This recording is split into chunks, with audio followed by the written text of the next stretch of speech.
Hi అండి. నేను మీ doctor ఖుద్బుద్దీన్ Ali, me I డాక్టర్ని. సో ఈరోజు చాలామంది అడుగుతూ ఉంటారు లేసిక్ గురించి. గ్లాసెస్ ఎవరికైతే పెట్టుకోవడం ఇష్టం ఉండదో, లేదా కాస్మెటిక్ రీజన్స్ వల్ల కావచ్చు, వాళ్ళ వర్క్ అండ్ ప్రొఫెషన్ వల్ల, గేమ్స్లో ఏమైనా యాక్టివిటీస్లో ఉండడం వల్ల గ్లాసెస్ ఎవరికైతే పెట్టుకోవడం కంఫర్టబుల్గా ఉండదో వాళ్ళు రిఫ్రాక్టివ్ సర్జరీ అంటాం, లేసిక్ లాంటి లేజర్ ప్రొసీజర్స్ చేయించుకోవాలి అనుకుంటున్నాము, దాని గురించి చెప్పండి అంటుంటారు. సో దీని గురించి ఒక బేసిక్ ఫ్యూ డీటెయిల్స్ అన్నమాట.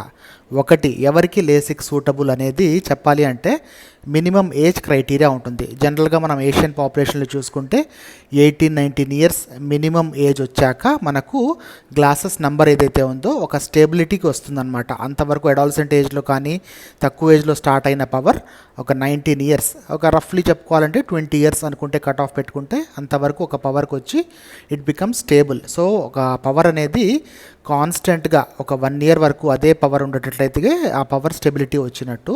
రెండవది ఏజ్ గ్రూప్ అనమాట. మినిమం 20 నుంచి మ్యాక్సిమం మనకు 38-40 వరకు. ఎందుకంటే 40 తర్వాత మనకు ఎలాగో మళ్ళీ రీడింగ్ గ్లాసెస్, నియర్ విజన్కి గ్లాసెస్ అవసరం పడతాయి. It is a age related change, presbyopia, చత్వారం అంటాం. దానికి ఏంటంటే అందరూ వాడాల్సిందే. దానికి తగ్గట్టుగా మనము పవర్ని, ఏజ్ అండ్ వర్క్ని బట్టి పవర్ చేస్తాం. సో జనరల్గా మోస్ట్ కామన్లీ 20-35-40 మధ్యలో మ్యాక్సిమం మనకు రిఫ్రాక్టివ్ ప్రొసీజర్స్, లేసిక్ లాంటివి సూటబుల్. మూడోది, ఈ టెస్ట్లు చేసేమంటే రిఫ్రాక్టివ్ ప్రొసీజర్స్ అనేది చాలా ఈజీ ప్రొసీజర్, చాలా సేఫ్ ప్రొసీజర్.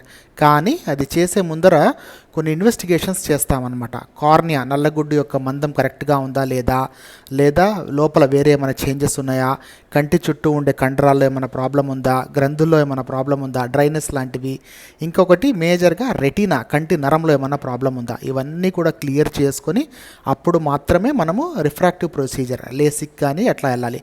కొంతమందిలో పవర్ మరీ ఎక్కువగా ఉంటుంది. నార్మల్గా లేసిక్ ప్రొసీజర్స్ ఇట్లాంటివన్నీ కూడా మైనస్ నెంబర్స్ అయిన 4, 5, 6 వరకు ఇట్లా ఈజీగా చేయగలుగుతాము. ప్లస్ నెంబర్స్లో కొంతమంది చేయగలుగుతాము. కానీ అంతకంటే ఎక్కువ పవర్ ఉన్న వాళ్ళకి లేసిక్ అనే ప్రొసీజర్ సూటబుల్ కాదు. అట్లాంటి వాళ్ళకు there are other procedures, ICL కానీ డిఫరెంట్ ప్రొసీజర్స్ ఉంటాయి. సో ఇవన్నీ చేసుకుంటూ ఉండాలి. రెండవ విషయం ఏంటంటే, ఎవరైతే పేషెంట్స్ మనకు కన్సిడర్ చేస్తారో వాళ్ళ హెల్త్ ఫ్యాక్టర్స్, అంటే వాళ్ళు ఏమన్నా వేరే మెడిసిన్స్ ఏమన్నా వాడుతున్నారా, డ్రైనెస్ గురించి వాడుతున్నారా, ఇవన్నీ చూసుకొని ముందుకెళ్ళడం మంచిది.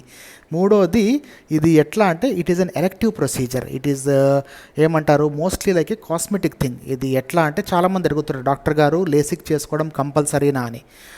కంపల్సరీ ఎప్పటికి కాదు. It is a cosmetic procedure కాబట్టి ఎవరికైతే గ్లాసెస్ పెట్టుకోవడం కంటిన్యూస్గా ఇష్టం ఉండదో, ఎవరి ప్రొఫెషన్ వల్ల అయితే అది పెట్టుకోవడం ఇబ్బందిగా ఉంటుందో వాళ్లకు వాళ్ళ కోరిక మేరకు ఇది వాళ్ళ సౌలభ్యం కోసం చేసిన ప్రొసీజర్ మాత్రమే. It is a cosmetic procedure. So ఎవరైతే గ్లాసెస్తో మాకు కంఫర్టబుల్గానే ఉంది, ఎలాంటి ప్రాబ్లం లేదు అనుకుంటారో, ఎవరికైతే దానివల్ల ఎలాంటి ఇష్యూస్ లేవో they can happily continue glasses. కొంతమందిలో కాంటాక్ట్ లెన్సెస్ వాళ్ళు ఇష్టపడతారు.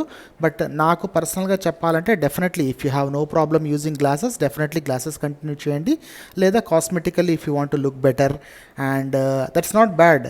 బాగా కనిపించాలనుకోవడం అనేది తప్పు కాదు కదా.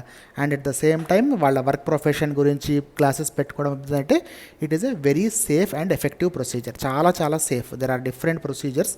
ఓన్లీ థింగ్ ఏంటంటే ప్రీ ఎవాల్యుయేషన్ అనమాట. ప్రీ ప్రొసీజర్ ఎవాల్యుయేషన్ బాగా అవుతే రిజల్ట్స్ అంత బాగా వస్తాయి. There are very safe procedures to be done, and I hope they have a proper evaluation. అంతా చేశాక you can proceed for refractive procedure. I hope this video is useful, and kindly share it with your friends and families. Thank you.